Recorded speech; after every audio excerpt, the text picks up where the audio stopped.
Eu sou o Leonardo Foleto, vou me apresentar um pouquinho, vou ser professor de vocês nessa disciplina do curso.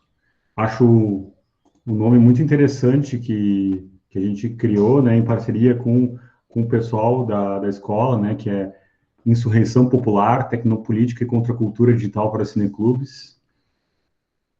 Agradeço também a presença de vocês, o convite para dar essas aulas. Acho muito legal também de estar participando do processo de formação que é de uma escola pública de audiovisual, né? Isso é tão interessante quanto legal nesses momentos particularmente tenebrosos no Brasil, de pouco investimento em política pública de cultura, né? Bueno, essa primeira parte aqui, né, que mais ou menos, um pouco menos de uma hora que a gente tem, eu vou falar aqui como é que a gente chegou até aqui, né? Então, vou fazer uma parte histórica, aí eu me peço desculpas quem não gosta muito de história, mas eu gosto, e acho que a gente precisa entender história para poder entender como é que são criadas as tecnologias, né? E também eu estou trazendo aqui algumas referências que elas são parte de, enfim, muitas das coisas, né, são parte de um livro que está para ser publicado, que eu produzi sobre cultura livre, né? Então, acho que nas próximas semanas, e talvez até o final desse mês aí. Então, eu faço um resgate justamente dessa ideia de cultura livre, desde os gregos até o século XX, né? Então, eu estou usando muitos elementos desse livro no prelo, que vocês estão vendo em primeira mão aqui. É isso, a primeira vez que eu estou falando abertamente de um conteúdo que vai estar no livro, que já está, enfim, pronto, diagramado, só faltando ser impresso.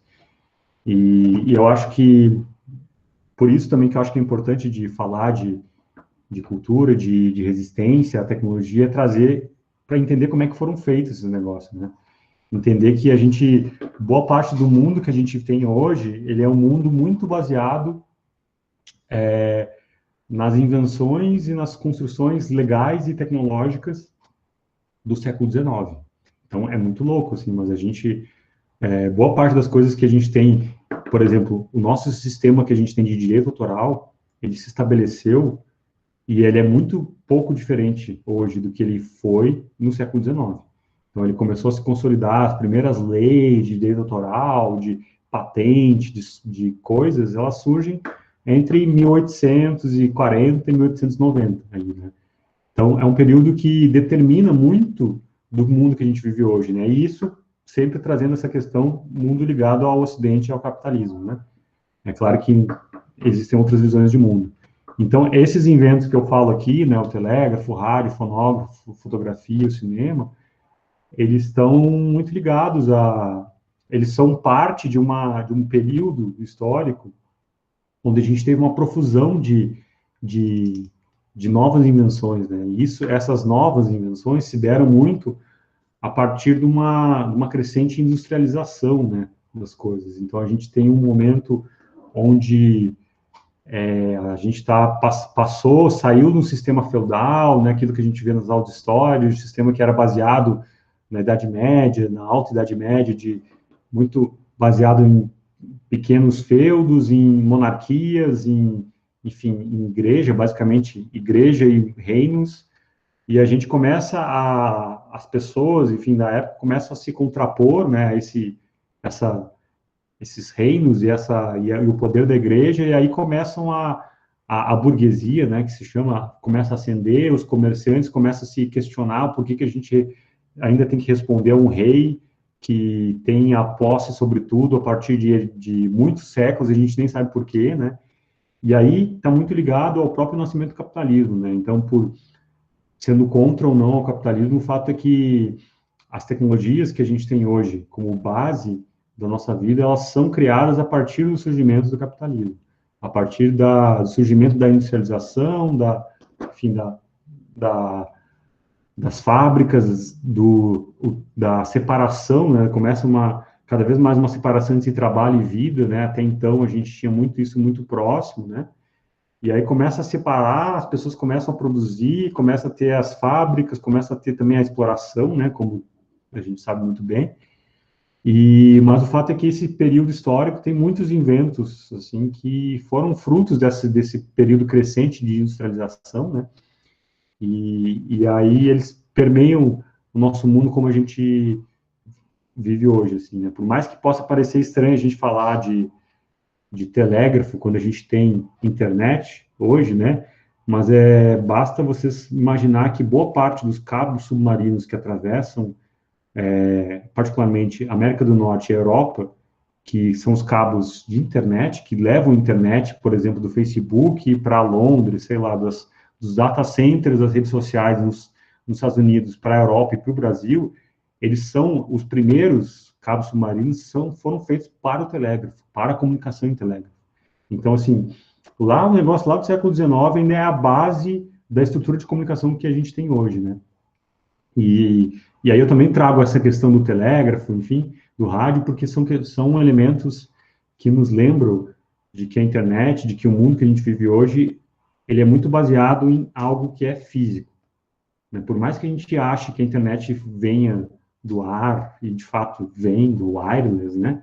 Que vem de elementos, tem muito, eu gosto de falar que a internet ela também vem do físico, né? Ou seja, tem um cabo que atravessa o oceano e que passa dados de forma velocidade da luz, né? Fibra ótica. Tem cabos que passam as informações. Então, quando eu estou fazendo o movimento do meu mouse aqui, ou quando eu estou clicando no negócio aqui nessa ferramenta do Google Meet para vocês, significa que eu estou mandando dados, informações de um modo muito, muito rápido para os Estados Unidos e está voltando, né? Tem os data centers lá do Google, eu estou consultando aqui, a gente está usando um sistema de videoconferência que é do Google, que possivelmente, que a base dela é dos Estados Unidos, né? Então tem informação circulando, tem uma informação física que vai do computador de vocês, que passa pela internet, que chega numa base de dados, num arquivo gigantesco e volta para nós, de modo muito rápido e imperceptível, mas é importante de saber que tem essa camada física, né? Quando a gente fala dessa questão de internet, de conexão, a gente está falando de coisas físicas também, né? De elementos físicos. Quem nunca, por exemplo, numa sala percebe que, sei lá, o Wi-Fi não funciona bem em determinado lugar. É porque são ondas, a gente não está vendo, mas existem formas, inclusive, de visualizar o Wi-Fi, né? A gente pode fazer uma fotografia específica que a gente pode ver o Wi-Fi que está dentro da nossa sala, por exemplo, que está levando a internet do roteador até o nosso computador, o wireless. É algo físico, né? Isso eu queria muito falar para vocês, assim, sobre essa questão, porque eu acho que é fundamental a gente pegar isso, né, do que é físico. Então, o telégrafo é um dos primeiros elementos aí, né, que constrói, e ele surgiu muito para o telégrafo, né, se vocês forem ver o que ele é, né, ele é um sistema de comunicação muito simples, né, a partir da eletricidade, né. Então, ele é um sistema que vai a partir de sinais, né, e ele surge, aí também tem uma outra questão, ele surge a partir muito para as ferrovias que estavam nascendo, né, para os trens poderem se comunicar, né? Então, assim, sei lá, o trem de tal lugar para outro lugar, como é que eles vão se comunicar? Pensando aqui, faça um exercício de imaginar, parece difícil, um mundo que não existe internet, onde as coisas demoravam dias, ou meses, ou anos para serem conhecidas de um lugar para o outro, né? Então, quando alguém propôs que, olha, eu consigo comunicar através de 300 quilômetros a partir de um sinal elétrico, para um mundo onde isso nunca era possível, isso parecia magia, né? Não é à toa que a gente muitas vezes relaciona a tecnologia com magia, né? Porque é algo que é aparentemente inexplicável, muitas vezes, né? Que a internet nos dá coisas, ou, sei lá, diversos elementos, eu particularmente acho que muitas vezes a gente faz essa comparação com magia. Porque, de fato, a comunicação a partir de pulsos elétricos, no momento que não existia nada, era vista como algo mágico, assim, como algo que não se entendia direito, né? Então, é claro que depois foi se explicando, né, de como é que isso foi feito e tudo mais, né? Eu acho que, enfim, a gente vai entendendo como é que as coisas se relacionam, né? O rádio, né? O rádio, aqui eu coloquei tá, eu coloquei a data errada depois no PPT que eu vou compartilhar com vocês.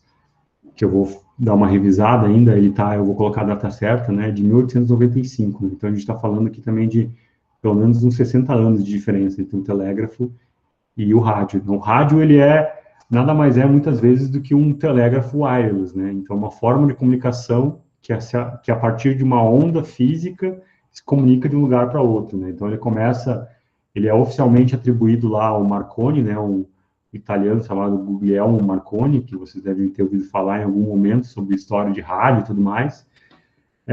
Mas, na verdade, é atribuído a ele, né, em 1895, porque ele faz uma primeira transmissão desse rádio, enfim, proto-rádio, né, em lugares diferentes, nesse momento. E mais do que faz a transmissão,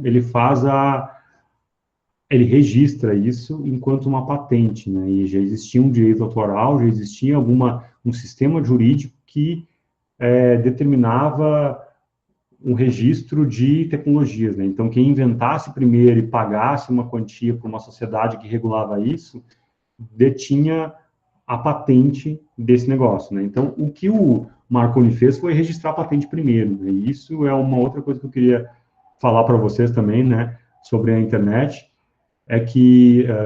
sobre as tecnologias também sobre a internet, é que muitas vezes aquilo que a gente tem como os pais inventores de algumas coisas, eles são, na verdade, as pessoas que registraram, fizeram a patente primeiro, né? Não necessariamente as pessoas que inventaram. Porque, por exemplo, o rádio, né, é atribuído ao Marconi como o primeiro criador, mas, na verdade, aqui no Brasil, no mesmo período, 1895, existiam pesquisas sobre isso, né? Existia o Landel de Moura, né? O padre Landel de Moura era um padre no Rio Grande do Sul, que morou um tempo em Porto Alegre, depois morou um tempo em Campinas, né? E ele conseguiu fazer com que também fazia experimentos próximos, né?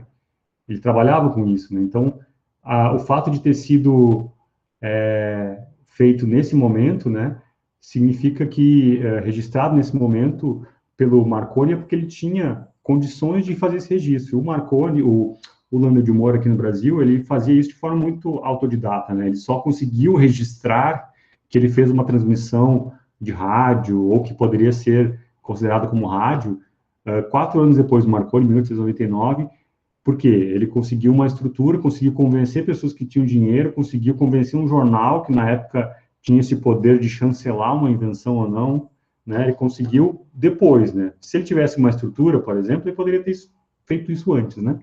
Então, isso acontece com muitos inventos nesse período histórico, né, do século XIX, que eu acho que é interessante colocar para vocês, muito para vocês terem atento a isso, né, de que os inventos, eles são construções políticas, né, não é aquele que inventou primeiro, mas é aquele que registrou primeiro.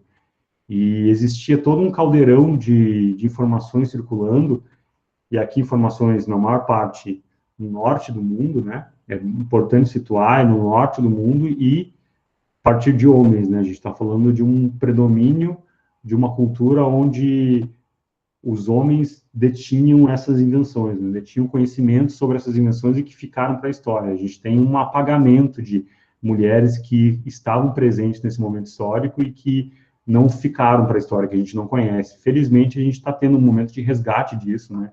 De muitas mulheres que, às vezes, estavam junto com esses que são considerados inventores, mas que foram apagados da história, né? E é um trabalho minucioso de muita história para conseguir resgatar essas mulheres, né? Então, por isso que a maior parte das pessoas, inclusive dos nomes com quem eu vou falar aqui, de inventores, desses elementos que eu estou falando aqui para vocês, são homens, né? Porque as mulheres foram apagadas dessa história, né?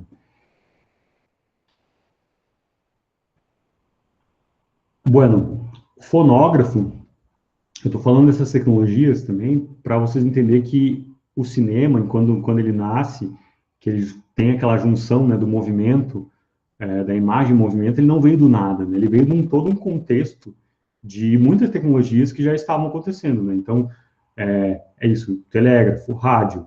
Fonógrafo o fonógrafo é um antepassado no toca-discos, né? É a primeira forma de registro de som, né? Onde tu gravava um áudio específico e esse áudio, fazendo algum movimento, ele era escutado novamente, né? Então, ele é desse período, 1877, né? A partir do Thomas Edison, que é um inventor e um patenteador, né? Um empresário da tecnologia, um dos primeiros que se tem notícia, no século XIX dos Estados Unidos, né? O cara que inventou enfim, que é atribuído a ele a luz elétrica, a lâmpada elétrica, um monte de outras coisas também, porque ele tinha uma estrutura, né? Ele tinha um laboratório de pessoas trabalhando para ele que permitia com que ele desenvolvesse essas tecnologias, experimentasse e registrasse isso, e mais do que registrasse, tornasse isso um bem de fácil circulação no mercado, que era o que, na época, fazia com que essas invenções ficassem na sociedade, né? Muitas invenções nesse período foram apagadas porque quem inventou elas não tinha condições de produzir em escala, né? Então, fazia um, por exemplo, e aí mostrava para 5 pessoas, pessoas acreditavam, mas não sabia como é que você vai reproduzir isso para milhares de pessoas, não tinha como, e aí era apagado da história, né? Então, por isso que eu trago um pouco aqui para vocês também, né? O, a fotografia, né? Ela também é desse período, né? A fotografia é de 1839, né? As primeiras questões do daguerreótipo, né? Que é aquele formato bem rudimentar de fotografia que ainda hoje algumas pessoas utilizam para falar da história da fotografia, né? É basicamente o primeiro registro, né? De imagem, um registro que, enfim, demorava minutos, às vezes horas para fazer uma imagem, e era a partir de uma mistura de elementos químicos, né? Que fazia essa imagem dentro de uma caixa preta. Dentro de um princípio, né? Que é do chamado da câmera escura, né? Que esse princípio de produzir uma imagem a partir de diversos elementos colocados dentro de uma câmera escura, né? Essa rudimentar da fotografia, essa é uma ideia que existe há muito tempo também. Ela não é do século XIX, ela existia desde Leonardo da Vinci, século XVI, século XV, já tinha elementos, já se conseguia produzir, ou tentar produzir, já se pensava em produzir imagens a partir dessa ideia da câmera escura. Então, o que nesse momento, no século XIX, se tem, com essa expansão das tecnologias que eu falei para vocês, de industrialização, enfim, se teve condições para se produzir isso em escala e se comercializar isso, mas a partir de princípios já existentes, né? O próprio cinema, né, acho que é um exemplo disso, né? O cinema, ele é fruto desses princípios, né? Ele é fruto da ideia da imagem, né? Da imagem em movimento. Então, existiu vários antepassados ali, ao longo desse período, que tentaram fazer um registro de uma imagem em movimento. Eu não sei o quanto vocês estão, enfim, já estudaram história do cinema, possivelmente já estudaram, então talvez eu esteja falando aqui sobre coisas que vocês já viram, sim, mas, enfim, se vocês tiverem alguma dúvida sobre datas e elementos, vocês podem perguntar, né? Eu estou trazendo mais uma visão panorâmica das tecnologias que são parte que fazem parte do que a gente tem como cinema, não necessariamente da história do cinema em si, né? Mas já existiam vários elementos, assim, se vocês forem procurar, perdão, desde o praxinoscópio, que é um formato rudimentar disso, né, até o estroboscópio, né, que é aquele produção de luz, né, que ainda tem hoje em dia, né, de imagem a partir de uma luz e tudo, são tudo desse período, né, as pessoas já experimentavam, né, queriam fazer uma imagem que ficasse em movimento, né, e já se produzia, já se trabalhava em diversos lugares, né, tanto nos Estados Unidos quanto na Europa, ainda nesse momento, né, muito predominante nessa construção dessas tecnologias, e em vários lugares, e várias pessoas ao longo de diversos países estavam pensando em produção de tecnologias parecidas, né? Então, por exemplo,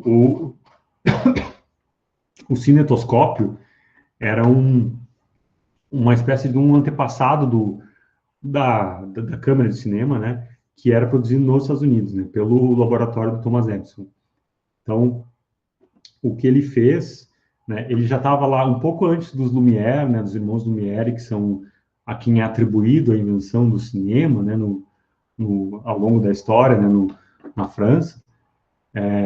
No mesmo período, o Thomas Edison, que já tinha inventado o fonógrafo, que já estava trabalhando com a lâmpada elétrica, enfim, ele no laboratório de pesquisa dele já estava falando, já estava pensando em cinema, né? E ele estava criando elementos que fossem próximos de um cinema, né? Então, do que se tinha como um cinema. Então, por exemplo, essas primeiras câmeras, né, que se tem aí, que o cinetoscópio, esses processos que o Edison criava no seu laboratório, e não só ele, né? Enfim, aí é um laboratório, tem eram como se fosse o cinetoscópio, praticamente, era um instrumento de projeção interna de filmes a partir de um visor individual, né? Então, uma pessoa colocava uma moeda e ela conseguia ver num próprio aparelho, assim. Se vocês quiserem procurar a imagem depois, cinetoscópio na internet vai ter. Então, vocês colocavam uma moeda e aparecia uma imagem produzida num único aparelho, né? Era um cinema para muito, muito tosco, né? Mas que emulava, assim, geralmente eram coisas, assim, de bem, sei lá, exercícios circenses, bailarinas, coisinhas bem pequenas, assim, bem, tipo, números de circo, por exemplo, que eram colocados ali, né, nos chamados Nickelodeons. É o mesmo do canal que tem lá de TV a cabo nos Estados Unidos, né, vem muito a partir daí, né, que eram essas chamadas, eram lugares onde se exibiam essas imagens em movimento a partir do cinetoscópio, né? Depois o cinetógrafo também, né? Que é um outro aparelho um pouquinho diferente, mas que também trabalhava com essa ideia de exibição única, né?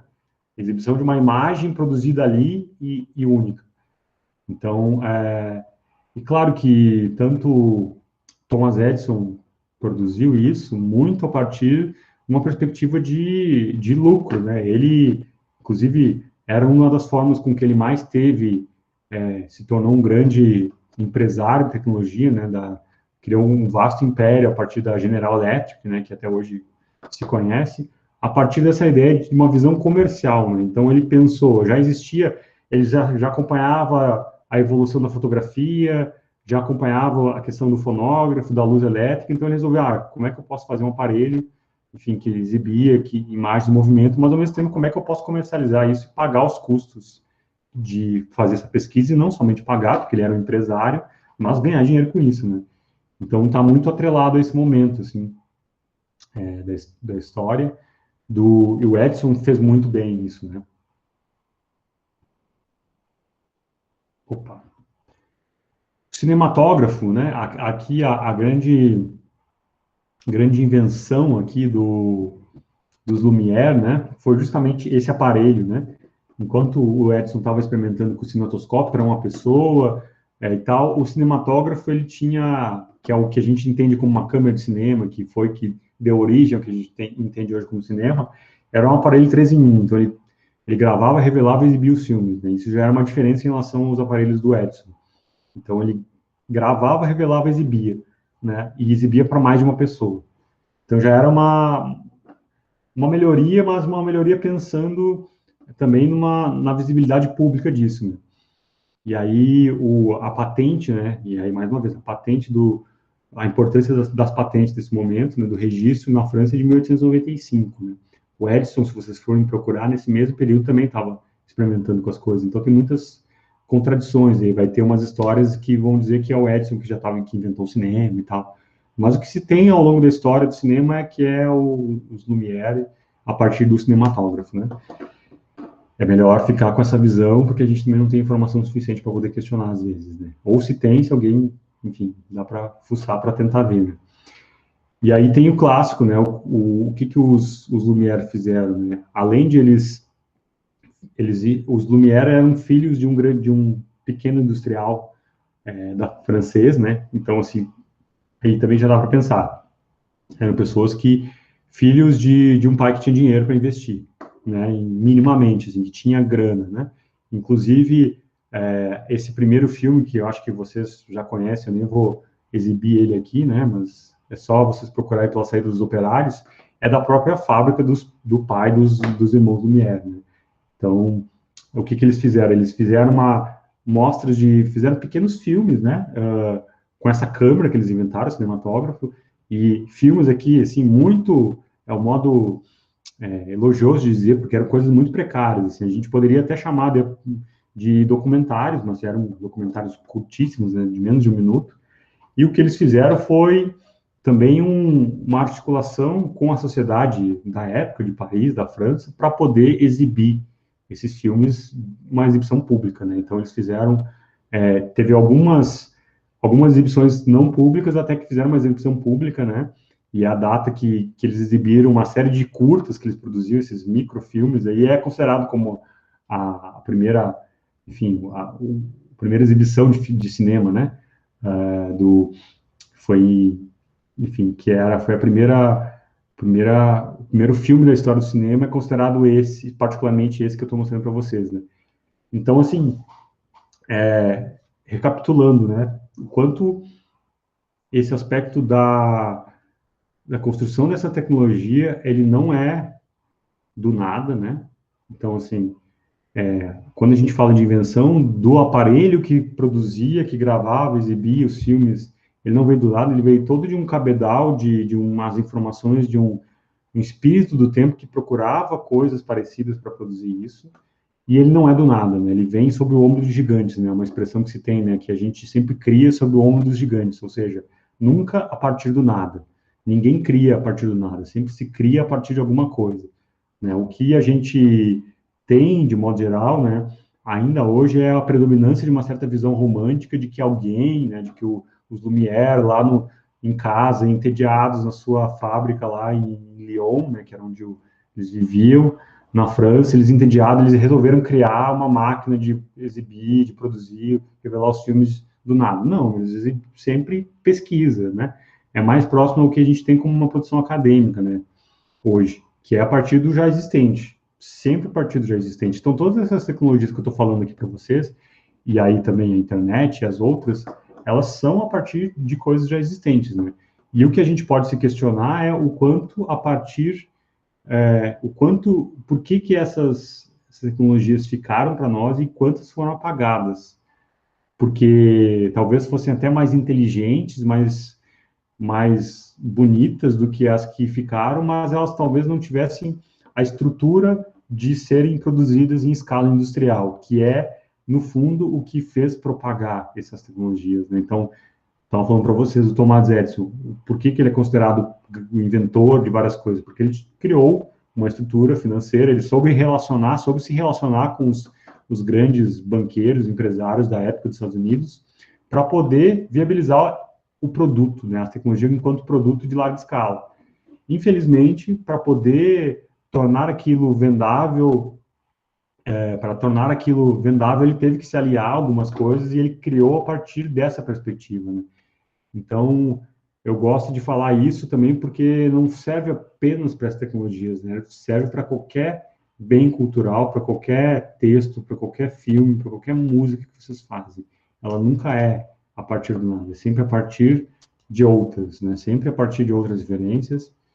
E então acho que é um pouco do que eu trago aqui, por isso também falando dessa questão tecnológica aqui, né? Isso não deixa de ser uma tecnopolítica que eu estou falando de algumas tecnologias, do quanto elas existiram por conta desse contexto histórico, né, por conta dessas pessoas, por conta desse dinheiro circulando, por conta dessas empresas, desse mercado existente que propiciou a construção dessas tecnologias, né. Então, é um pouco a partir daí, assim. Por fim, aqui eu dou um pulo, né? A gente fez uma breve viagem no século XIX, agora a gente vai já adentrar o século XX, né? Para falar de outra tecnologia que é muito importante de tecnologia de comunicação, né? Embora hoje em dia ela parece mais uma, né? Tão precária, né? Mas ela, na época, ela foi muito importante, assim, né? Porque depois que se começou a se popularizar o cinema, né? Aí já no século XX, nas primeiras décadas, a gente só vai ter filme com som no final da década de 20, né, por exemplo, então até então todos os filmes eram mudos, né.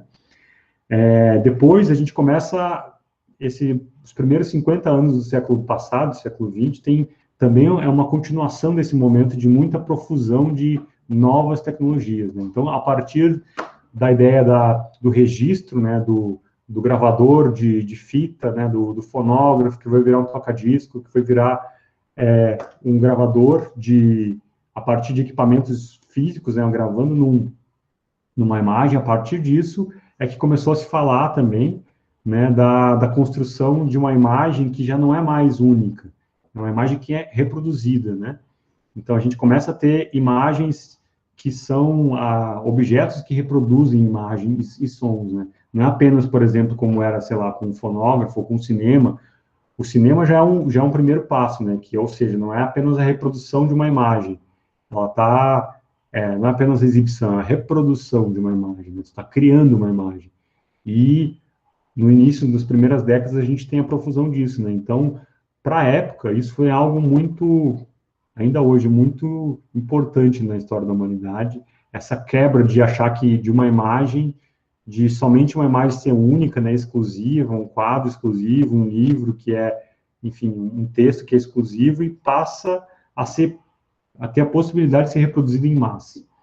Né? Então, eu cito aqui, tem o texto clássico do Walter Benjamin, que é um historiador alemão, um judeu, que é muito estudado dentro da história da comunicação, né, que é a obra de arte na área da sua reprodutibilidade técnica, que é um texto já do final da década de 30, né, ele foi ser popularizado nos anos 50, mas ele já é escrito no final da década de 30, em plena Segunda Guerra Mundial, onde o Benjamin vai justamente falando dessa ideia da aura perdida, né? Então, na medida que os objetos de reprodução começam a se propagar, né, as obras elas perdem esse caráter único, exclusivo que elas até então tinham, e elas passam a ser reproduzidas e a própria reprodução passa a ter valor, né? Então, assim, não é mais a única obra.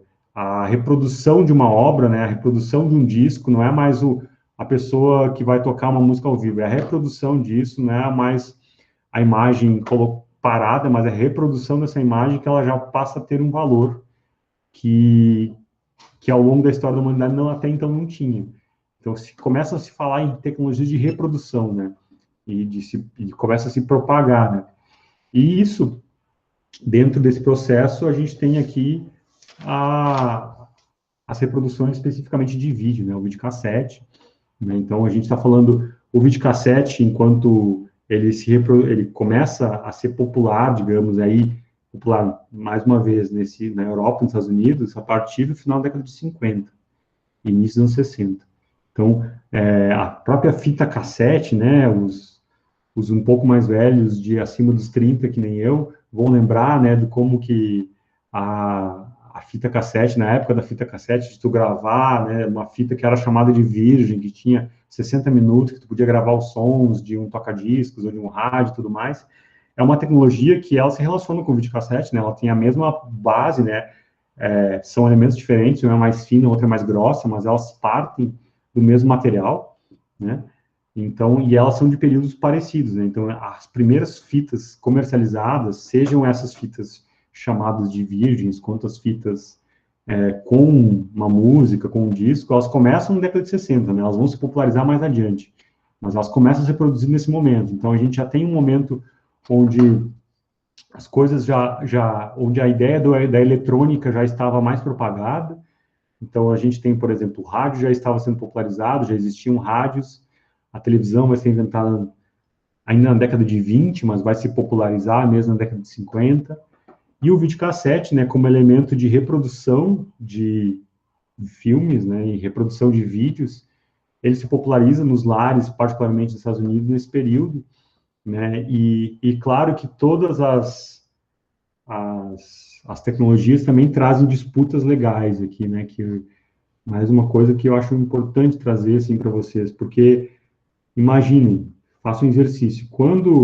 Antes de existir um videocassete, de existir uma fita cassete, aquilo que era colocado à disposição de uma pessoa que quisesse escutar uma música ou ver um filme, ele tinha poucas opções. O filme era um cinema, né? Uma música era um toca-discos, era um comprar um disco, era depois uma fita, né? Enfim.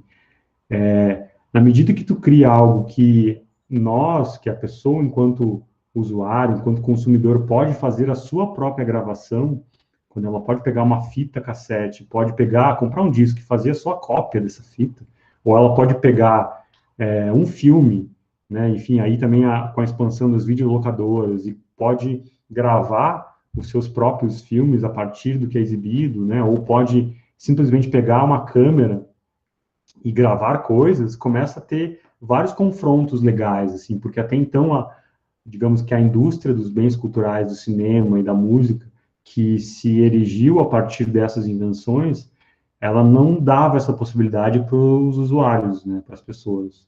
Ela sempre fornecia já pronto. Então, aqui é um começo de uma possibilidade de autonomia de quem está escutando ou quem está vendo um filme. Então, a pessoa começa a poder gravar vídeo, começa a poder fazer os seus próprios vídeos, fazer as suas próprias fitas, né? Isso desafia a hegemonia da indústria. Então, tem vários casos aí, né, de empresas que começam a ir contra, assim, a Disney, né? A Disney tem um longo histórico de perseguição, né? Enfim, de perseguição legal, né? Aquilo que ia contra os seus interesses, né? Então, assim, muitas gravadoras, né? Na época dos anos 80, dos anos 70, tanto a Universal quanto a Disney, elas processaram uma batalha jurídica forte a Sony, que era a criadora de um estilo de câmera que era a Betamax, né, que é um estilo de câmera que permitia reprodução também. Processaram porque as pessoas, isso era faria com que as pessoas tivessem autonomia mínima de produção, né.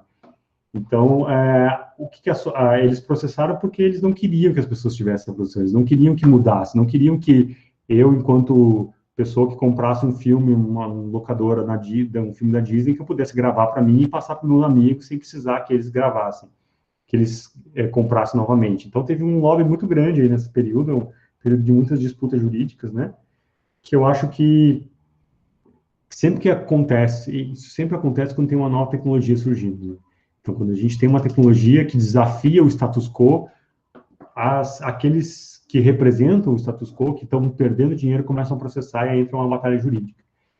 Então, no caso específico das fitas cassetes e do videocassete, isso aconteceu, né? Então, o vídeo, né, teve muito isso, né? Teve muitas batalhas, até que ele se consolidou enquanto formato, né? O videocassete, ele se popularizou nos lares, aqui no Brasil, mais a partir dos anos 80, né, e de alguns lares específicos, né, não era todo mundo que tinha condições de comprar um videocassete, né, depois de ter passado por essas disputas jurídicas, né, onde as próprias inventoras ou as criadoras dessas tecnologias que colocaram o produto no mercado ficaram tendo que responder processo dizendo, olha, a gente está potencializando a criação, né, de diversas coisas, a gente não quer disputa jurídica, né, e aí começa também a se ter uma noção aqui, né, que é uma noção de uma diferença, né, que os usuários, as pessoas que consomem, né, assim, os consumidores, que eles começam a ter a possibilidade de fazer uma cópia privada, né, então isso dentro do direito tem uma ideia, porque até então a gente não tinha essa possibilidade, antes das fitas e dos videocassete, eu só assistia algo que era público, um filme era algo coletivo, né, ou passava na televisão, né, mas assim, eu não tinha o objeto que detinha o filme de 1h30. Eu não podia fazer uma cópia privada para meu uso de estudos, por exemplo. Eu só tinha que pagar para quem produziu isso. Então, a instalação da ideia de uma cópia privada surge nesse momento. Surge a partir de tecnologias, né, que permitem isso. Então, no momento que eu posso fazer a minha cópia privada, fazer a minha própria fita, gravar com as músicas que eu quero, fazer meu próprio às vezes meu próprio disco pirata de um show, né, porque tem os gravadores também nessa época que se propagam. Ou então meu próprio filme, a partir de cortes de outros filmes, eu começo a ter uma autonomia sobre isso e eu começo a fazer uso desses filmes já existentes, né, eu começo a trabalhar com a ideia do remix, né, de recriação a partir de uma criação. Isso desafia a indústria, né, e isso incomoda, né, muito quem estabelece com dinheiro, né. Então, eu acho que tem muitos elementos aqui de uma disputa política, né? Então, eu acho que é uma ideia de que eu queria trazer um pouco para vocês hoje, já me encaminhando para o final, né? Que a gente já tem quase 8 horas aqui. É muito assim, o primeiro passo é que existiram e existem disputas políticas por todas as tecnologias, né? Então, quando eu falo de tecnopolítica, eu estou falando também dessa disputa que teve na construção do cinema, quem é que inventou o cinema, de onde que surgiu o cinema, de onde que surgiu o vídeo, quem inventou, por que uma empresa X produziu, por que outras empresas eram contra a propagação de uma tecnologia que hoje parece bizarro achar que alguém pode ser contra o videocassete, mas era, né? Então, porque tem disputas políticas aí, tem construções, a opção por exemplo, de a Sony fazer uma câmera que pudesse gravar, né, que pudesse dar autonomia aos usuários, ela também não era sem uma ideia, era um pensamento político, né? Claro que não era simplesmente vamos fazer com que todo mundo seja o seu próprio produtor de filme. Não, não era somente isso. Eles queriam lucrar, né, queriam comercializar a sua própria câmera. Claro que tem isso. Mas também tem um aspecto de quebrar uma tecnologia, quebrar um monopólio em uma tecnologia já existente e possibilitar outros usos que a gente não imagina para ela, né? Então, o videocassete, as fitas cassete, nesse momento, elas trabalharam muito com isso, né? A televisão também, né? Eu acho que eu nem vou falar muito da televisão, porque a televisão é algo tão estudado, tão compartilhado, tão presente no imaginário brasileiro, menos hoje não tanto, né? Com a ascensão da internet, mas ainda assim que ela também é fruto desse período histórico, né? Fruto, como eu falei para vocês, uma invenção na década de 20 já se possibilitava, já se podia fazer uma televisão na década de 20, mas ela foi tornada comercialmente viável e passou a circular enquanto produto para estar nas casas e nas empresas, enfim, a partir dos anos 50, né? Isso também demonstra um outro aspecto que eu acho legal de falar, que é o quanto que às vezes a gente tem as condições técnicas para produzir algo, mas a gente não tem os interesses econômicos de fazer com que aquilo seja produzido. Né? O rádio aconteceu isso também. O rádio ele foi inventado, como eu falei, no final do século XIX, ele passou a ser popularizado, passou a ser ter estações de rádio, passou a ser consumido, digamos, pela maior parte da população no final da década de 20 e início da década de 30. Então teve um gap de 20, 30 anos, onde o rádio, por mais que existisse a possibilidade de transmitir som por ondas, não se existia um interesse comercial nisso. Né? A televisão também aconteceu algo parecido. Existia uma possibilidade técnica de produzir, mas não existia um interesse comercial, ou era muito caro, ou não achava que ia vender, enfim, várias questões. Então, mais um aspecto que é importante para esses inventos tecnológicos aqui, é que, assim, às vezes a gente tem a capacidade, tem toda a estrutura, as condições técnicas de produzir, mas se aquele produto não tem, tem alguém ou tem algumas empresas que vão contra, o que não potencializam a sua circulação, isso é mais difícil de acontecer, né? E isso é algo que acontece a todo momento, né? Muitas empresas de tecnologia hoje, aí eu estou falando mais de tecnologia digital, de internet, Google, Facebook, enfim, Amazon, Microsoft, muitas vezes elas compram patentes, né, invenções, não para aplicar nos seus próprios produtos, mas para fazer com que essas invenções não sejam utilizadas. Ou seja, eles não compram para usar, eles compram para deixar quieto ali. Então, paga uma grana para, não, agora não queremos ninguém fazendo isso, então vamos segurar um pouquinho. Isso acontece muito na história da tecnologia, né? Os interesses comerciais acima dos interesses de acesso à informação, de acesso à cultura, né? Acontece a todo momento, assim, né? Então, o período da televisão também, eu acho que traz uma questão importante, duas questões importantes, que é a ideia da reprodução como desobediência e a recriação como criação, né? Então, a ideia de que no momento que eu não tenho só apenas gravação, mas eu tenho regravação, eu posso usar, se potencializa a ideia do remix, né, que eu estava falando desde o início. Sempre se criou a partir de outros elementos, mas no momento que eu tenho uma tecnologia que possibilita, e mais que possibilita, se torna fácil para as pessoas, eu começo a ter uma propagação de criações que são baseadas em outras. Né? Então, eu começo a ter o próprio processo de reprodução de coisas existentes como um processo de desobediência. Eu quero reproduzir coisas que eu teria que pagar para exibir, mas eu não quero pagar porque eu quero que as pessoas tenham acesso a isso. Isso é muito importante, que as pessoas tenham acesso. Então, a própria prática de reprodução de um filme, e aí também entrando na ideia dos cineclubes, né, nos anos 80, anos 90, enfim, tinha uma ideia de como desobediência, né? Desobediência é aquilo que era colocado como posto. Então, eu queria que as pessoas tivessem acesso à cultura, tivessem acesso a essas músicas, né?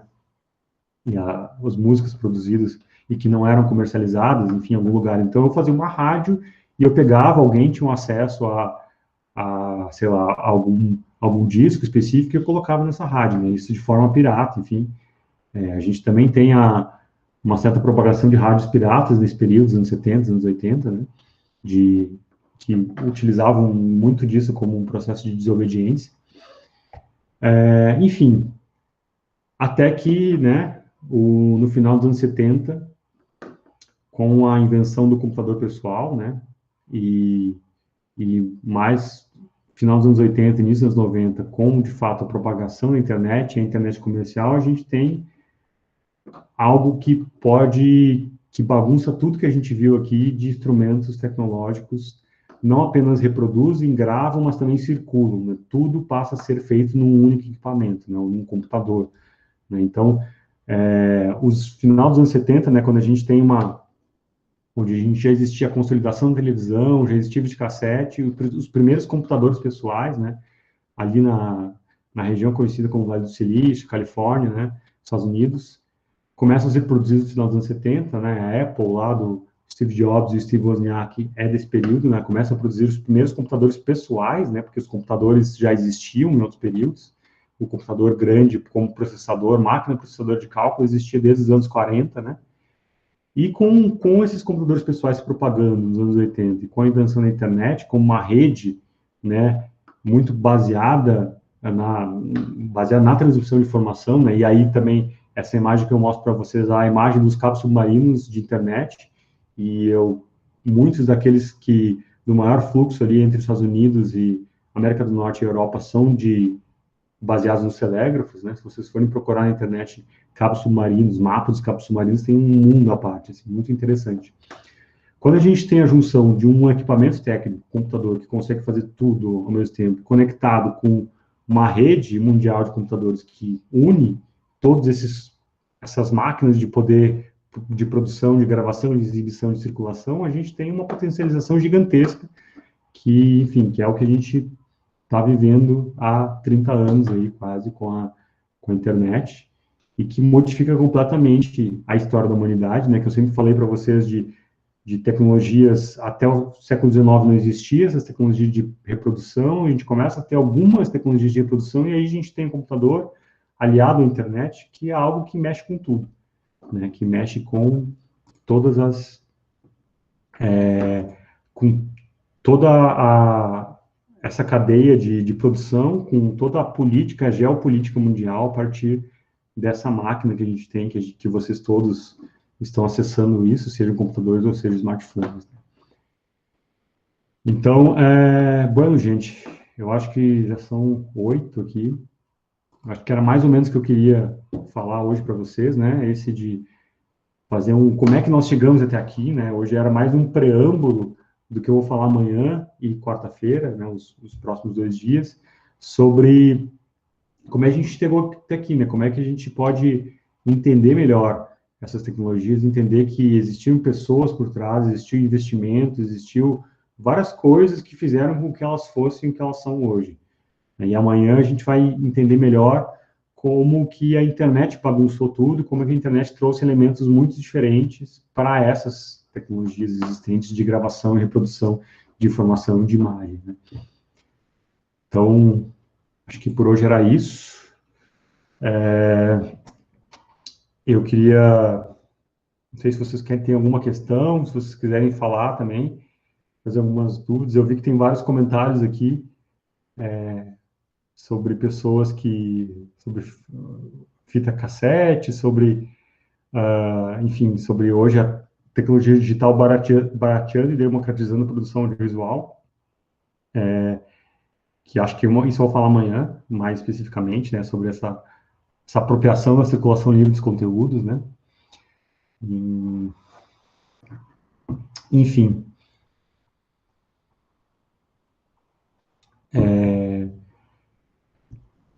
Alguém mais aí, gente? Senão a gente nos vemos amanhã, no mesmo horário, não é o mesmo link, né? E aí amanhã a gente fala um pouco mais das questões ligadas à internet e da cultura livre.